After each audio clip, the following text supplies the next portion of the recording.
7년차 UX UI 디자이너고요. 지금은 풀로 재택근무를 하고 있어요. 월, 화, 수, 목, 금까지 모두 다 재택근무를 하는 형태로 일을 하고 있어요. 저 말고 저희 회사의 다른 분들은 재택근무를 하시지 않고요. 저는 이제 주거지 특성 때문에 재택근무를 하고 있어요. 그래서 재택근무를 하면서 좋은 점에 대해서 첫 번째 영상에서 되게 짧게 얘기를 했었는데 그걸 한번 길게 얘기를 해보는 시간을 가지면 좋을 것 같아가지고 이렇게 영상을 켜게 됐어요. 재택근무가 갖는 가장 큰 장점은 아침에 눈 뜨면 바로 직장이고 퇴근하면 바로 집인 거, 출근의 러쉬아워를 겪지 않아도 되는 거, 그것들이 진짜 좋은 것 같아요. 그 밖에 또 장점이 사실 장점이 없어요. 눈 뜨면 직장이고, 눈 뜨면 직장이고, 퇴근하면 집인 거. 딱 그거 한 개가 장점이에요. 저는 거점 근무를 하고 있거든요. 거점 근무는 내가 지정한 지역으로부터 몇 미터 이내에서 근무를 하겠다. 이거를 설정을 하는 거거든요. 대부분의 아마 재택근무를 하는 회사들은 대부분 거점 근무 할 거예요. 왜냐면 재택근무자가 성실하게 출근하고 있는지 여부에 대한 근태 체크가 필요하거든요. 그럼 이 근태 체크를 어떻게 할 것이냐? 그런다고 하면 아침 9시에 출근을 어플리케이션에서 찍는다. 이렇게 진행을 해야 되거든요. 어플리케이션에서 이제 출퇴근 버튼이 있어요. 그러면 출근, 퇴근 이거를 찍거든요. 그럼 결국에는 이제 회사는 회사원이 출근을 잘 하고 있느냐 못 하고 있느냐를 판단을 해야 되는데 그거를 지역이랑 시간으로 하시는 것 같더라고요. 근데 회사에 따라서 지역은 안 보시는 회사도 있기는 하는 것 같은데 그런다고 하면 이제 내가 원하는 곳으로 이동해서 근무를 할 수 있는 거? 그게 또 장점이 될 수 있을 것 같기는 해요. 하지만 저는 지역과 시간이 모두 지정된 형태로 근무를 하고 있어요. 아마 근무지 이동을 지속적으로 매일매일 바꾸면 안 될 거라고 생각을 해서 근무지에 대한 지정을 하라고 얘기를 하신 것 같고 근무지 이동을 하게 되면 출장 같은 것들도 설정하기가 좀 애매해지거든요. 왜냐면 내가 그 출장지랑 어떤 때는 가깝고 어떤 때는 멀고 이러니까.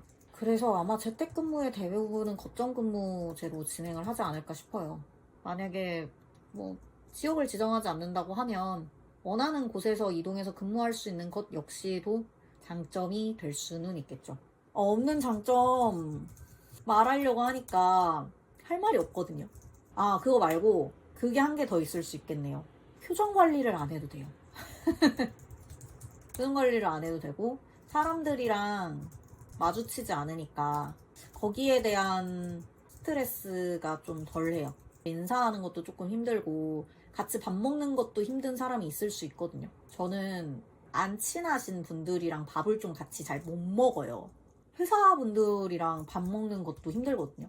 그리고 밥 먹는 속도 맞추기도 힘들어요. 그 밥을 진짜 좀 느리게 먹는 편이어서 같이 근무를 하시는 분들 중에서는 나이 많으신 분들, 남자분들도 계시고 그런 분들은 대부분 되게 흡입을 하시거든요. 막 밥을. 그러면 너무 힘들어요. 그렇지만 재택근무를 하면 내가 원하는 메뉴 먹을 수 있고 천천히 식사하기 가능합니다. 그렇지만 점심시간은 근무하시는 분들이랑 동일해요. 왜냐면 1시부터 업무를 한다에 대한 그런 규정이 있는 거잖아요. 그러면 저도 1시부터 근무를 해야 해요. 왜냐면 언제 메신저로 저를 찾을지 모르거든요. 갑자기 1시에 대뜸 연락 와서 휘파람님 그거 되셨어요? 이러면 저 밥 먹는 중이에요. 이럴 수 없어요. 동일하게 점심시간은 근무하시는 분들이랑 맞춰서 움직입니다. 나만 따로 1시간 점심시간 빼서 먹는다 이거를 매번 회사에 고지할 수도 없고 저희는 요즘 주마다 특정 요일에 고정적으로 하는 회의가 있거든요. 그 회의가 점심시간 지나서 바로 해요. 그럼 점심 후다닥 먹고 빨리 들어와서 회의 들어가야죠. 그런다고 하면 이렇게 점심시간을 자유롭게 쓰는 거는 사실상 불가능해요. 그래도 배고프면 뭐 일하면서 밥을 먹기도 하죠. 간식 같은 거 집에서 좀 찾아서 먹기도 하고. 근데 회사는 탕비실에 간식이 있잖아요. 재택근무는 간식도 삽이에요. 이게 뭐 별거 아닌데 약간 회사 다닐 때는 탕비실에서 맛있는 과자 같은 거 꺼내다 먹는 게 낙이었는데 이제 그 간식을 사비로 구입해서 집에 놓고 먹어야 하죠. 그런 게 조금 진짜 사소한 단점인 것 같네요. 또 장점 그리고 또 뭐가 있을까? 저희 회사는 사측 메신저에 10분 이내로 응답해야 된다라는 규칙이 있어요. 근데 이게 되게 피곤하거든요. 저는 디자이너니까 피그마를 펴고 집중해서 업무를 하다 보면 메신저를 바로바로 못 볼 때 너무 많아요. 근데 10분 이내로 응답을 해야 하는 게 사측이니까 회사 메신저를 항상 켜놔야 해요. 그냥 켜놓는 게 아니라 저는 맥북 쓰거든요. 맥북에는 알림 기능이 있어요. 그 우측 상단에 캘린더처럼 나오게 하는 알림 기능이 있어서 이 알림을 켜놓고 일을 해요. 그러다 보면 집중해서 피그마 작업을 해야 되는데 알림이 오면 집중력 와장창 돼요. 근데 이 알림을 선별적으로 받을 수가 없어요. 그러니까 메신저를 저한테만 보내는 게 아니라 전체 게시판에도 글을 올릴 수 있거든요. 그럼 글 올라오는 건마다 알림을 다 받아야 돼요. 이게 너무 피곤한 스트레스 중에 하나예요. 한참 디자인 막 하고 있는데 갑자기 띠링 이러고 알림 오면 와 약간 저 좀 정신 산만해가지고 바로 집중 깨지고 바로 딴짓. 그래도 사람들이 회사에서 디자인하면 지나다니면서 화면을 뭐 보신다고 하거든요. 근데 재택근무는 뭐 누가 지나다니면서 스크린을 볼 일은 없죠. 그럴 일은 없다. 그치만 피그마 사용자를 따라다니는 기능이 있거든요. 피그마의 접속증인지 어떤 걸 하고 있는지 마우스를 따라다닐 수 있는데 결국에는 제 모니터는 안 보는데 제 마우스 따라다니면서 제가 하고 있는 업무 보시는 거 보면 약간 나를 못 믿나? 나 열심히 일하고 있는데 재택근무에서 논다고 생각하나? 이런 생각이 좀 들 때도 있습니다. 요즘에는 제가 좀 이 부분을 한번 말씀을 드렸었어요. 마우스 따라오기 해가지고 제가 그리고 있는 화면을 본 다음에 왜 그것부터 그리냐? 아니 내가 그리고 싶은 화면부터 그릴 수도 있는 거고 그때는 좀 키비주얼 단계여서 키비주얼을 뽑기 위해서 메인 화면을 먼저 그리고 있었는데 메인 화면 먼저 그렸다고 왜 회원가입 단계부터 안 그리고 저 그거 가지고 뭐라고 하시더라고요. 아니 내가 디자인 일을 7년을 넘게 했는데 디자이너도 아니신 분한테 화면에 그리는 순서까지도 컨펌을 받아야 되는가를 놓고 좀 회사에서 음성이 오고 갔었어요. 나의 장점을 말한다고 했는데 장점과 단점을 같이 말하고 있네요. 그거 말고 또 재택근무 장점? 없어요. 단점은 제가 수십 가지 얘기할 수 있는데 재택근무가 갖는 단점은 일단 얘기했지만 일을 너무 단편적으로 받아야 돼요. 사실 회사에 계신 분들은 회사 내부 사정을 전체적으로 바라보고 이 업무에 대해서 어느 팀이랑 협의를 하면 되겠구나, 이 업무에 대해서 어디까지 진행됐구나 이런 걸 뭐 귀동냥으로라도 듣거든요. 근데 재택근무는 그런 게 전혀 없어요. 제가 업무를 마무리 지어서 드린 게 어떻게 진행되고 있는지, 얼마나 반영됐는지 이걸 파악할 수가 없어요. 그러니까 결국에는 내가 다음 스텝이 뭐다를 알 수도 없고 내가 전달한 일이 어떻게 마무리됐는지도 알 수가 없어요. 알 수가 없어. 하나도 알 수가 없어. 그러니까 일을 단편으로 받게 된다는 게 내가 지금 A라는 업무를 했으면 다른 팀한테 A-1을 해주세요 라고 던졌으면 A-1이 되고 난 다음에 A-2는 내가 해야 될 수도 있는데 그 A-1이 얼마나 진행되고 있는지를 파악을 할 수가 없어요. 매번 얼만큼 했냐라고 물어보는 것도 그것도 무리가 있고, 그리고 팀이 저는 지금 디자인팀에 소속돼 있지 않거든요. 저는 개발팀에 소속이 돼 있는데 다른 개발자분들이 얼마나 바쁘신지 가늠이 안 돼요. 왜냐면 제가 디자인해서 드린 화면 외에 유지보수도 하셔야 되거든요. 건건이 일들이 얼마나 많이 발생하는지 파악을 할 수가 없어요. 그래서 결국엔 이제 일을 좀 단편적으로 바라보게 되고, 일의 전체적인 시장의 상황성이나 뭐 우리 회사가 나아가고자 하는 방향이나, 그리고 작게는 우리 팀이 어떤 업무를 하고 있고 우리 팀이 이번에 바쁘다 안 바쁘다 그런 거 전혀 파악 안 됩니다. 회사 스케줄러 같은 거 쓰면 해결되지 않냐라고 하는데 저희도 스케줄러 쓰고 있고요. 쓰고 있어도 소통 전혀 안 됩니다. 그게 너무 치명적인 단점이어서 모든 장점을 다 이겨요. 그게 너무 치명적인 단점이어서 저 장점을 앞에서 말한 출퇴근에 대한 장점, 뭐 사람들 눈치 안 봐도 되는 장점, 사람들이랑 아침에 인사 안 해도 되는 장점, 그런 거 전부 다 이깁니다. 되게 의사소통이 안 되거든요. 거기서 오는 답답함이라는 걸 진짜 무시를 할 수가 없어요. 일을 진행을 시키려면 이 일에 대해서 확정적인 무언가 얘기를 해야 되는데 그 확정적인 무언가에 대한 얘기가 전혀 진척이 되지 않아요. 그래도 가끔 항상 업무가 있는 게 아니잖아요. 가끔 이제 대기를 해야 될 수도 있고 주어진 업무가 없을 때도 있거든요.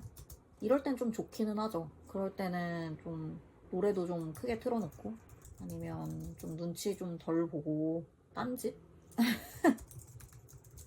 그것도 장점인 것 같아요. 그것도 있네요. 일하다가 너무 화가 나면 욕할 수 있어요. 진짜 큰 소리로. 화장실 가는 거 눈치 안 봐도 돼요. 진짜 저는 좀 화장실 자주 가는 편이어서 좀 눈치 보이는데 화장실 가는 거 눈치 안 봐도 돼서 너무 좋아요. 그거 말고 또 장점이 있나? 제가 생각나는 장점이 있을 때마다 한번 정리를 해볼게요. 지금 생각나는 대로 말해보고 있는데 장점 없어요. 유튜브에서 보면 재택근무 브이로그 이래가지고 막 엄청 화려하게 시작하고 막 따란따란 노래 나오면서 커피 내리고 커피 한 잔 딱 들고 가서 키보드 막 치면서 막 열일하고 퇴근하고 이러는데 그 좀 쉽지 않아요. 아침에 커피 내리고 타고 하는 거야 커피 머신 있으면 가능하겠지만 저희 집은 커피 머신이 없어서 제가 그것도 못하고 아침에 일찍 문 연 커피숍을 찾아야 되는데 집 근처랑 아침 일찍 여는 커피숍이 없어요. 결국엔 편의점 커피 정도? 저는 커피를 안 마십니다. 카페인이 좀 안 받아가지고 커피를 안 마시니까 그것도 없고. 장점 쥐어짜보자. 장점 단점은 하나 더 있는데 단점은 퇴근 시간에 경계가 없어요. 보통 우리가 9시 출근해서 6시 퇴근한다고 하잖아요. 9시 출근해서 6시 퇴근한다고 하면 6시 한 5시 50분부터 직장인분들 아시잖아요. 짐을 싸요. 다 같이 6시에 슬쩍 일어나가서 퇴근 이렇게 하는데 이게 재택근무다 보니까 6시 10분, 20분, 뭐 30분 그런 거 경계 없이 그냥 계속 일해요. 그리고 저는 심지어 제가 원하는 디자인이 나올 때까지 근무를 좀 하는 편이었거든요. 그래서 결국엔 이거는 퇴근하자라고 말을 해주는 사람이 없으니까 저 막 밤 12시까지도 일해본 경우도 너무 많고 아침 출근 시간에도 제한이 없잖아요. 그럼 저 새벽 5시에 일어나서 일한 적도 있어요. 근데 이거는 뭐 제 개인의 특성이니까 저는 좀 이렇게 마음에 드는 디자인이 안 나오면 퇴근도 좀 잘 못하고 그리고 좀 출근도 좀 일찍 해가지고 계속 마무리를 지으려고 노력을 하는 편이어서 만약에 이렇게 저처럼 출퇴근의 경계를 분명하게 하지 못하시는 분이면 재택근무 진짜 안 맞을 수 있어요. 진짜 하루 종일 일만 합니다. 퇴근 안 하고. 장점 더 생각나면 가지고 올게요. 오늘 더 진짜 생각나는 게 없어요. 아, 하나 더 있다. 지각 안 해요. 저 아침에 일어나서 시간 맞춰가지고 회사 가는 거 진짜 힘들어했거든요. 이게 왜냐면 아침에는 버스가 어떻게 될지도 모르고 지하철이 어떻게 될지도 모르는데 제가 출퇴근이 1시간 한 30분 정도 걸리는 지역에 있었어요. 그러다 보니까 이게 매번 막 1, 2분씩 늦고 5분씩 늦고 이러는데 그거 진짜 좀 스트레스긴 했어요. 뭐 5분, 10분 일찍 일어나서 가면 되지 않냐 했는데 5분, 10분 일찍 일어나는 게 그렇게 힘들더라고요. 그래서 지각을 한다 안 한다에 대한 스트레스를 안 받는 게 너무 좋아요. 왜냐하면 집이 회사고 회사가 집이기 때문에 그 정도 장점이 있을 것 같네요. 진짜 이제 끝낼게요. 10월 31일 제가 생각나는 대로 말한 재택근무 장단점이었습니다. 다른 장점들이 보이게 되면 또 장단점 영상 올릴게요. 안녕.